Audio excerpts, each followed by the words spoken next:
Good morning. Nice to see you all. So I was a music major in undergrad, and probably around 20 at the time. A saxophonist, a clarinetist, that would be me, a singer, cellist, a composer. We all gathered at the home of the saxophonist on a Thursday night in Louisville. And I wouldn't say I'd led a totally sheltered existence up to that point, but no one would call me a party animal. The people I hung around with didn't do drugs or alcohol, at least not while I was around. So that Thursday night, I graduated from the hardest substance I'd ever had, wine coolers, to screwdrivers, orange juice and vodka. They were really good. They went down very quickly, very easily. And I doubt that I had more than 2 or 3, but for a lightweight like me, that was enough to get me drunk. And I remember a few things from that night. I remember having fun. I remember feeling adult. I remember feeling a better connection to my friends. I remember feeling that I was now part of some sort of secret society that I knew existed, but I had never participated in.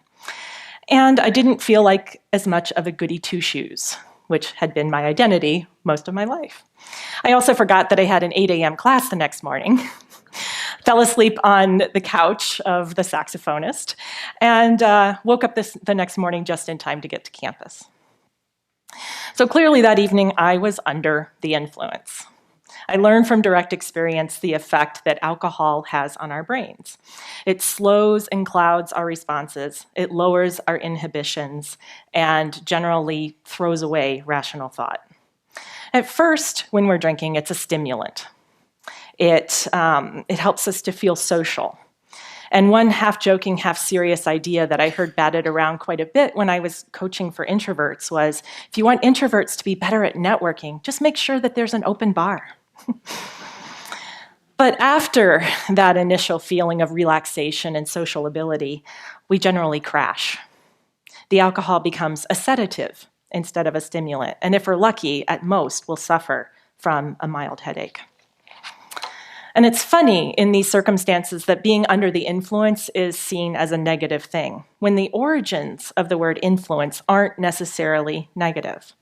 Influence is defined as the capacity or power of persons or things to be a compelling force on or produce effects on the actions, behaviors, opinions, etc. of others.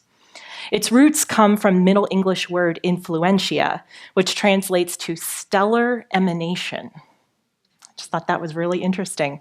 It's a late 14th century astrological term that means streaming ethereal power from the stars when in certain positions, acting upon character and destiny of men.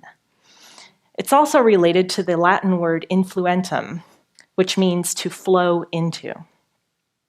If we think about influence as being related to the stars and streaming ethereal power, it kind of puts a different spin on it, doesn't it? We could just blame things on the stars and say, we have no control. But we live in the 21st century, and as much as I love to blame Mercury in retrograde when my email doesn't work, we all know that it really doesn't work that way. So here's the very simple and single idea that I hope that you take away from this talk this morning, that our well-being is connected to the influences in our lives, and we need to be conscious about what we choose to be influenced by. We need to question our habits, and we need to be more intentional. Most of the time, what we're influenced by is under our control. We choose to be under the influence in a particular way when we consume alcohol or maybe some drugs. And then there are other less obvious ways that we find ourselves under the influence, and these are things we choose. And here I'm talking about maybe everyday cravings. Some of these might be familiar: sugar, caffeine, salt, fat, chocolate, bacon. These substances all have their own intoxicating effect, temporarily giving us some form of high or some sense of relief. But, and it's less noticeable or intense, we still often will experience some sort of crash afterwards, especially with the caffeine. But let's widen the circle even more. to ways that we find ourselves under the influence that might not have to do with what we put into our body, but definitely have to do with what we put into our minds. And of course, my thoughts naturally go to technology and the influence that we're under there. Our phones, the web, television, music, videos, podcasts. These are all things that have us under their spell. And how we use them influences how we see the world and how we see ourselves in that world. They influence our mood, often serving as catalysts for happiness, sadness, anger, irritation, frustration. At its most benign, technology is a filter. It's a lens through which we see the world. And as such, I suggest that it's not inherently bad or good. It's fairly neutral. It becomes influential when we respond to it. How we choose to respond to it and interact with it is what gives it its power. And I'll give you a very concrete example of that. Who in here has a Facebook profile? Probably almost all of us, right? When we first started with our Facebook profile, we had a pretty clean slate. You know, you put up there and you didn't have any likes or follows or friends, and the information you put in about where you live, your relationship status, where you worked, where you went to school, all of those things are fairly true to life. Like, you're not going to lie about, those kinds of things, we hope. But as time goes on, we become personal makeover artists, right? As we add likes and friends and photos and status updates, we start to shape what we hope that other people will believe about us. We're showing a little bit more about what we aspire to. And most of us, I hope we would say, well, I feel like I'm really showing up authentically. It's like what you see is what you get. But it's platforms like Facebook that have this influence of us and that trigger a desire to be accepted, a desire to fit in and to be loved. And so there's this hyper-edited version of ourselves that we end up showing to the world, whether we're really aware of it or not. One of my favorite quotes comes from Stephen Furtick, who is I think he's an evangelical pastor in Texas or somewhere. But anyway, he says, the reason we struggle with insecurity is because we compare our behind the scenes with everyone else's highlight reel. And when you think about Facebook is all highlight reel for the most part. And when we compare, then we are, we're telling ourselves some sort of story. And as you're building these kinds of profiles, your friends and your peers and your likes, they end up being influences. And that ripples out into society.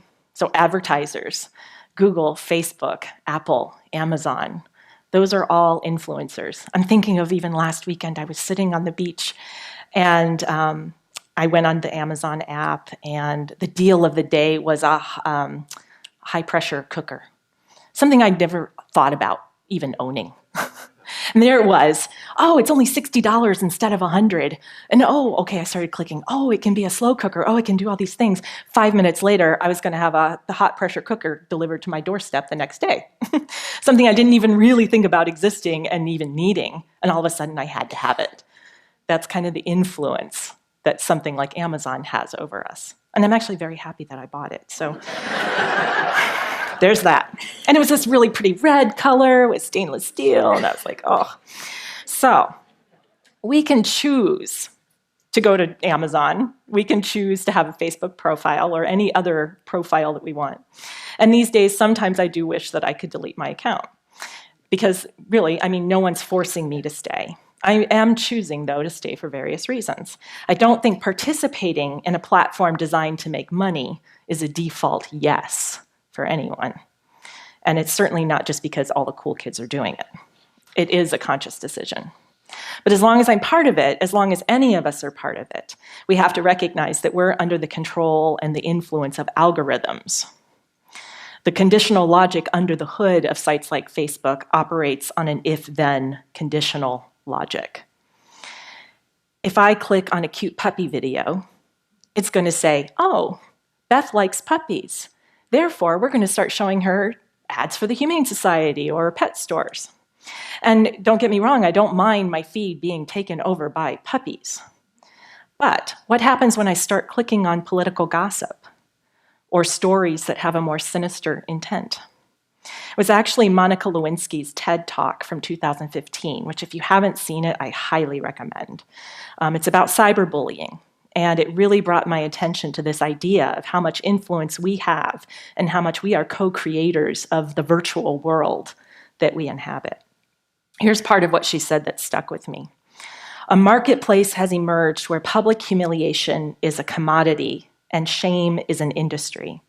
How is the money made? Clicks. The more shame, the more clicks. The more clicks, the more advertising dollars. We're in a dangerous cycle. The more we click on any of this kind of gossip, the more numb we get to the human lives behind it. And the more numb we get, the more we click. All the while, someone is making money off of the back of someone else's suffering. With each click, we make a choice.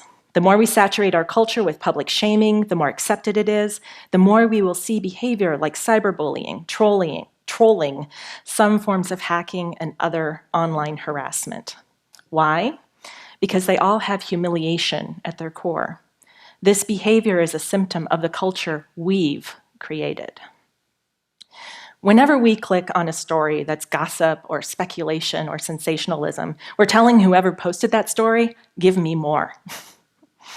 We're saying, I want more about somebody's suffering or embarrassment or misfortune. And we've probably all, at least once, clicked on a story that promised to reveal something terrible about somebody. And alongside our empathy, there was probably a tiny piece of us that said, well, phew, at least that's not me. We have the power to break the dangerous cycle of shame for clicks that Monica spoke about. Part of our task is to become more aware as we choose the content that we consume, and whether we're operating under the influence of fear and ego, or love and generosity. If we're coming from fear, we have a scarcity mindset. That includes either consciously or subconsciously seeking out content that makes us feel better about ourselves. And in that case, if we're coming from fear, that's probably going to be information about someone else's tragedy. That's why the news is so full of it. Because if someone else loses, we have more of a chance of winning. And Guy Kawasaki puts it this way in his book, Enchantment. He says, in life, there are bakers and there are eaters. The eaters think that the pie is only a certain size, and that if you get a piece, that's one less piece for me. And when we come from fear, we're eaters, and we eat and we eat and we eat until we're stuffed, and then we eat some more because we're still afraid we're going to starve. The bakers, on the other hand, are always thinking of ways to make the pie bigger. If you're a baker, you're coming from love. You want there to always be more pie. Who doesn't want more pie?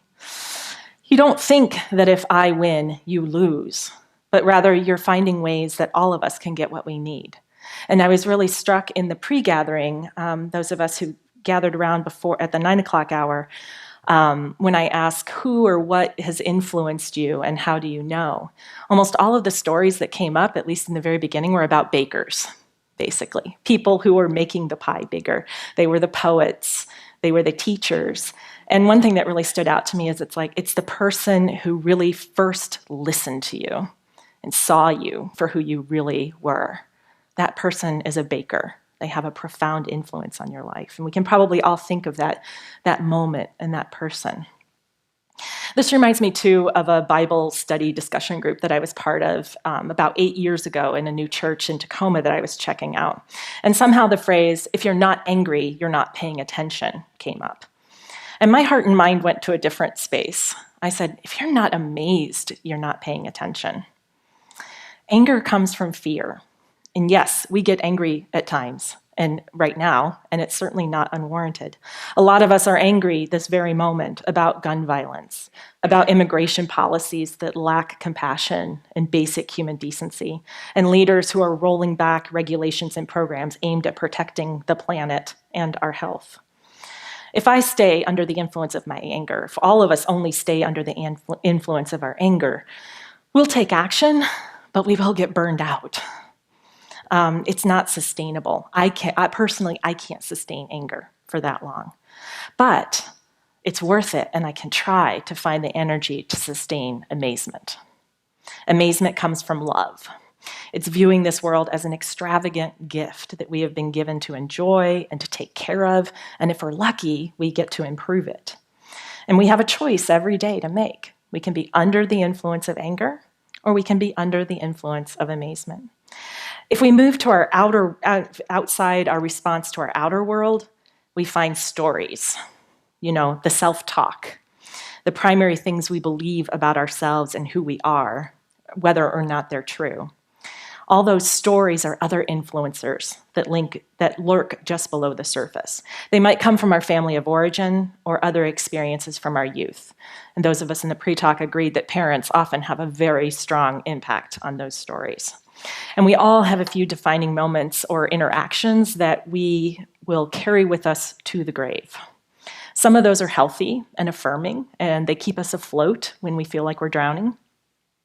Some, and the ones that usually come to mind more, are harmful and end up being baggage that we lug around with us no matter where we go. And as Kent mentioned in a talk back in July about the wounded child, no one, no matter how happy your childhood was, escapes unscathed. What we do with the stories that we end up inheriting have a profound effect on our overall well-being and happiness. And I've spent the last 20 plus years trying to recalibrate my own relationship with the stories that I have.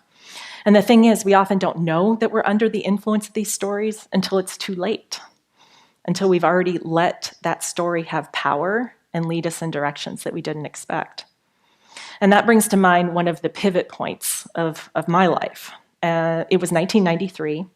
And it's interesting, I found all my stories are going back to college. So this is another sort of college story. And I had just graduated with a bachelor's degree in music performance. I was super excited to be one of 12 clarinetists to be admitted to Northwestern University's graduate performance program. And my entire career as a clarinetist, from the moment I picked up, the clarinet in 6th grade to that time then, it was all leading me on a path to be a professional musician, and that's how I saw myself and what I thought was going to be happening. And I was challenged by the typical self-doubts and insecurities that all performers have. But at that time, I felt super confident. I was like just, invincible in my ability and in my confidence. I arrived on the Northwestern campus a few weeks before classes just to get settled and start studying and practicing. Remember what I said about goody two-shoes? And a few days before the start of the quarter, there was a clarinet masterclass. And a masterclass is when a couple of the students will get up and perform, and one of the professors coaches them in front of whoever happens to be attending, and in this case, it was fellow clarinet students. And I was thrilled to be there. And I wasn't one of the performers. I was sitting in the recital hall in the dark and just, very just excited. And one of my classmates, who I had not met yet, a fellow graduate student by the name of Tim, got up and started playing. And it probably wasn't 2 minutes into him playing when the thought went through my mind, I don't belong here. And it was really loud and firm and clear. And I ended up staying under the influence of that story, I don't belong here, for the rest of my time at Northwestern. I tried to cancel it out by doubling down, practicing more, trying to grab onto whatever wins I could, large or small, but it wasn't enough. And I realized sometime around winter break that I was spending more time in the library than I was in the practice room. And I confessed as much to my teacher. It was that obvious. Tim, that clarinetist I heard in the classroom, went on to a great career playing with the Louisville and Minnesota orchestras, among others. And I went on to apply to the master's program at Indiana University for arts administration. My days of being a hardcore clarinetist, there is such a thing, were over. My Northwestern master's program was mercifully short. It was only 1 year. So I graduated and I headed to IU, where my stories of not being good enough were replaced by stories of having an identity crisis. Because after all, if I wasn't Beth with her clarinet, then who was I? And fortunately, I figured that out within about a year or two, and I could move on to other stories about not being good enough or not having enough, which is what most of our fears could be boiled down to.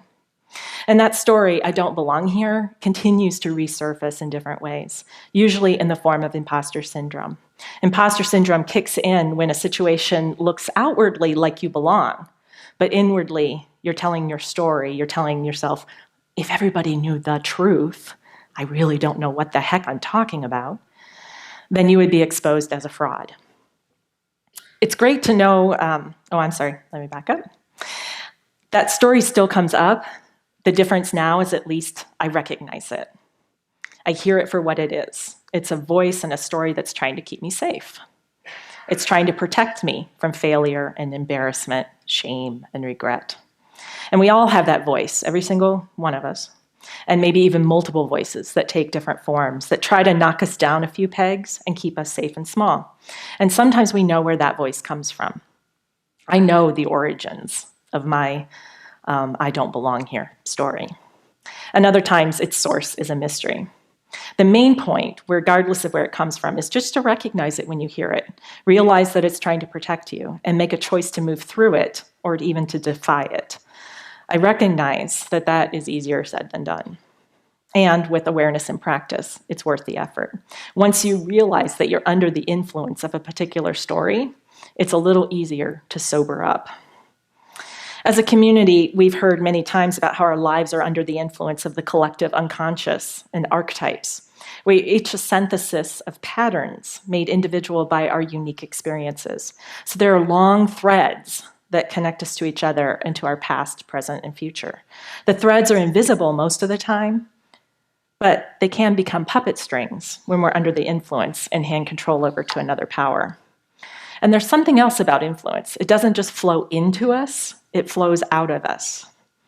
We also have to be awake to the ways in which influence flows outward and affects others, the way in which our stories and our values and our actions ripple through time and space. One way of thinking about it that's been helpful to me is to consider my influence as an emotional wake. Imagine the way that water is displaced as a boat passes through it. That's its wake. We've probably all watched it from the stern of a boat. The wake slowly dissipates and affects everything nearby. And it's enough of a force that boats are required to slow down when they get into a harbor so that they don't create a wake, because otherwise that disturbs the other boats and it ends up with, waves pounding on the shore. And so our emotional wake is the energy shift that happens when we move through a space.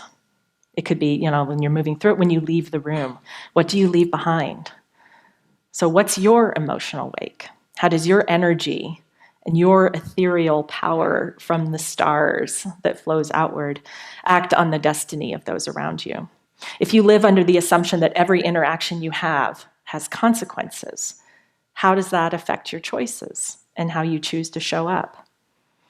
How we influence others is directly tied to what we allow to influence us. That includes all of the good stuff, as well as the self-doubts and limiting beliefs that we walk around with. The good stuff creates an emotional wake that leaves people feeling better about themselves and their situation. It stirs the pot in a good way, because you've left them with a question, an idea, a story, or a smile that they will carry with them. You've left a piece of your heart and your soul, and you're happy to do it because you know that it will be replenished. You don't hold back, and you're generous with your joy. But if we start projecting limiting stories, even our shadow, those disowned parts of ourselves that we haven't reconciled with, if we start projecting that onto others, our emotional wake is more toxic. As a nation, we're actually all experiencing the emotional wake of a leader who hasn't faced his own shadow. So it's being projected onto everyone else. That's an extreme example, but it plays out in smaller ways with everyday individuals in ordinary ways. And that projection stops us from being influential in the best sense of the word, and certainly takes us far away from stellar emanation. I could go on, and I promise I won't, naming all of the ways that we're under the influence of just about everything around us. I hope what I've shared here is useful in sifting through it all and raising your awareness of the choices that you have. Since it can be a complicated web that takes effort to untangle, I want to offer a simple way to frame this reality for yourself so that you can stay in touch with your values and what's most important to you. I take to heart what we're going to hear as a closing affirmation from Anne Lamott, where she writes, "We are already found already who we are born to be. We can be alive to that awareness once we get a handle on who and what is influencing us. We can notice when society is telling us who we are, or should be, or could be, and choose instead to see ourselves as curators of influence. A curator carefully selects a collection from a vast library of items that reflects a particular theme or narrative. Most of us think of curators as working in museums, and a curator will select items, and usually what you see in a museum is only 5 to 10% of what that museum owns. And only the pieces that fit into a particular theme are on prominent display. You can follow that museum curator's example and set a theme for yourself and see yourself as a curator of influences. You collect them, you sift through them, and you consciously decide which ones you're going to absorb and reflect, which ones you're going to put on display. You have this amazing choice to curate these collections of the people you hang out with, where you get your news and information, the things you put into your body. You can collect things that speak to your highest and best self, your wild, messy, marvelous self that you're constantly being invited to claim. I remember when I worked as a graduate student in the development office at WFIU in Bloomington, and we had this really cool poster for the radio station that matched an NPR show up with an ethnic dish, and the headline said, "Feed Your Mind." And I thought it was a really clever and great visual that said something obvious, that NPR programming is diverse and interesting and good for you. And it also offered a more subtle reminder that all of the media that we consume becomes part of us. We can opt for healthy food or we can opt for junk food. It's totally up to us. We also have reminders from another place about paying attention to influences, and that's the Bible. Specifically, the first of the 10 Commandments. And here's an excerpt of how it reads in the Message, which is one of my favorite translations. It says, "No other gods, only me. Don't bow down to them and don't serve them. I hold parents responsible for any sins they pass on to their children to the third, and yes, even to the fourth generation." Now, we can keep the word God in there if that resonates, or you can swap it out for highest self. Don't have any other self other than your highest self. Don't give anything other than your best self the time of day. And remember that whatever you choose for yourself, you project onto others. You pass it down. What influences you and how you influence others becomes part of your legacy. The bottom line is that with free will comes responsibility. We have a responsibility to be active, not passive, when it comes to our well-being and happiness. Who and what you allow to influence you becomes part of you. It's part of how you manifest your values. It's one of the points that Kent made last week when he spoke of Aristotle and I'm going to say this properly, eudaimonia, thank you, eudaimonia, which means the pursuit of well-being and happiness. It doesn't just happen to you, you create it. And so as I close, I want to give you a challenge to raise your awareness of when you're acting under the influence. For the next week, notice. What's influencing the choices that you make? How did you decide what to eat for breakfast? What show to watch? Which articles to click on? What book to read? Which team to root for? What time to go to bed? Those are all very simple, mundane activities. But when you dig around a little, you'll find that how you answer them is determined by a complex web of influences. Whether that's the clock, an advertisement, what your friends are doing, or what Netflix or Facebook suggests to you. And I'm not saying those are bad influences. I'm just asking you to be fully conscious of why you're choosing what you're choosing. The more aware you are, the more at choice you can be. You're not just making choices out of habit, and you're not subcontracting your decision-making to algorithms. You're being intentional about who and what influences your story, and you're more conscious of why you're allowing certain influences into your mind, body, and spirit.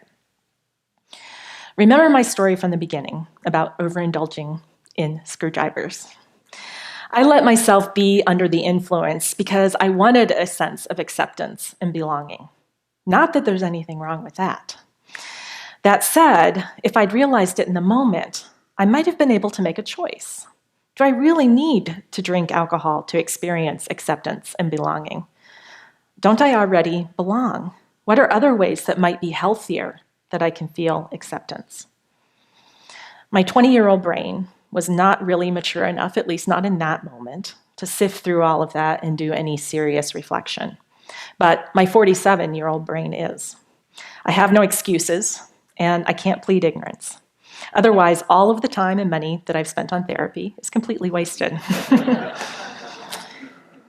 And now, thanks to therapy, now I'm fully aware of my motivations for having a drink on the occasions that I do. I like the taste. I want to relax. I want to treat myself. And yes, sometimes I want to feel acceptance and belonging. But at least now I know it. It takes courage to look deeply at how we're curating our lives and what influences we're collecting and projecting. And it takes courage to be intentional and choose the healthy brain food instead of the junk food. As you start to make different choices, you'll find yourself bumping up against tradition, assumptions, norms, and expectations. And based on what I know of each of you in this community, I know that that does not scare you. In fact, I'm guessing you're energized by that. And it's how many of you have been living your entire lives.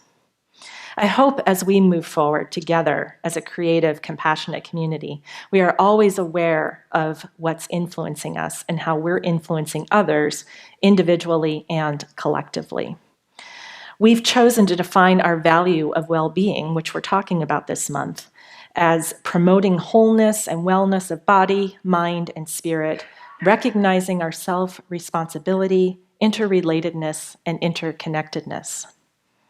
Let's commit to doing our best to be whole, well, and responsible, even in the face of fear and all of the things that feel really terribly broken in this world. Let's remember to be amazed, and let's commit to being creative and compassionate in our influence. Thank you.